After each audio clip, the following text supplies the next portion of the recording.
Let me guess. You've got like $200 sitting in your bank account, your rent is due in 2 weeks, and some guy on YouTube is telling you to let your money work for you. Yeah, what money, my guy? Here's the thing though, that advice isn't wrong. It's just missing the part nobody talks about, how small you can actually start. Because you don't need to be rich for compounding to work. You just need to stop waiting until you are. Most personal finance content is written by people who already have money telling broke people how to get rich. Just invest $5,000 a month. Cool, Chad. Let me just pull that out of my other pants. Real talk, the average American is paying $150 per month on subscriptions they forgot existed. $2,000 on rent for an apartment where the dishwasher is the tenant's responsibility, and somewhere between $4 and $14 on coffee every single morning. We are not exactly swimming in investment capital here. But here's what nobody told you. Compounding doesn't care how much you start with. It cares how long you start. Time is the actual ingredient, and you are wasting it every month you say, I'll start when I make more money. Spoiler, you'll say that forever. You've heard the snowball analogy. Let me make it make sense. You're at the top of a hill. You've got a tiny snowball. Maybe it's $500. Maybe it's $100. You start rolling it. At first, nothing. Boring. You're doing all the work. The snowball's doing none of it. This is the part where most people quit and go buy a PlayStation. But keep rolling, because somewhere down the hill, something shifts. The ball gets bigger, and now it's doing the work. It's picking up snow on its own. You're barely pushing. That's compounding. Your returns start earning returns. Your money starts multiplying without you working a single extra hour. The problem is, most people don't stay on the hill long enough to see it happen. Here's where everyone messes up. They hear $1 million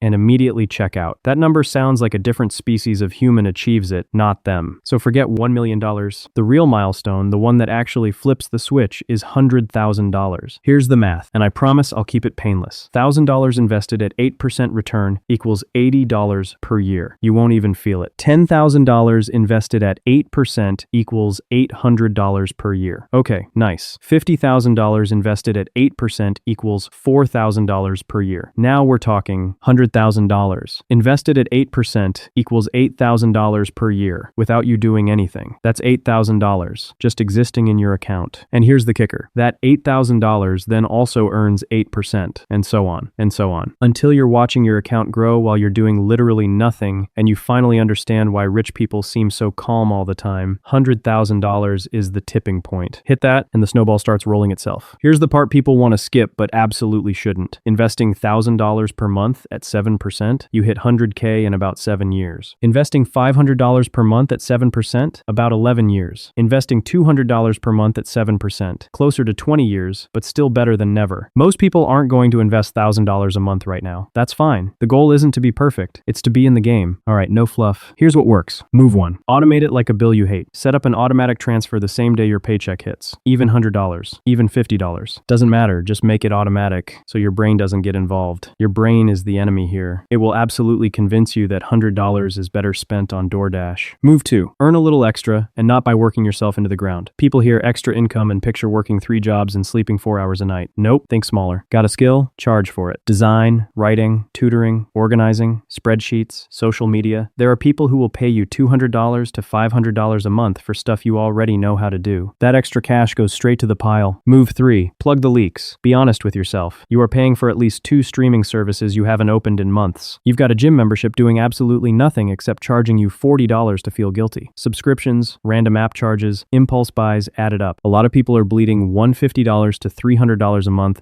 and have no idea. That's up to $3,600 a year. That's almost your entire first investment contribution. Stack these 3 moves together and you don't just reach $100K, you reach it faster than you thought possible. You want to know the single biggest way people torch their compounding progress? They panic. Market goes down 20%. Everyone on the news is freaking out. Your stomach drops. And you do the dumbest thing possible. You sell, you lock in the loss, you wait on the sidelines. Then the market recovers, it always does, and now you've done the legendary move of selling low and buying high. Compounding doesn't just test your math, it tests your nerve. The people who win aren't always the smartest investors. They're the ones who didn't touch anything when everyone else was losing their minds. Boring wins, consistent wins, calm wins. Only about 22% of American workers have $100,000 or more saved for retirement. The median retirement balance for people in their 50s, still well under that number. That means most people are heading into retirement leaning heavily on Social Security, and the average Social Security check is around $1,900 a month. That's not retirement, that's survival with extra steps. Starting early isn't about being obsessed with money, it's about not ending up in that situation. So here's where you're at right now. You've got 2 choices. Keep waiting for the right time that never actually shows up, or start Start rolling the snowball today, even if it's tiny, even if it feels pointless. The people who retire comfortably didn't have some magic advantage. They just started earlier and didn't quit when it felt slow. Your move.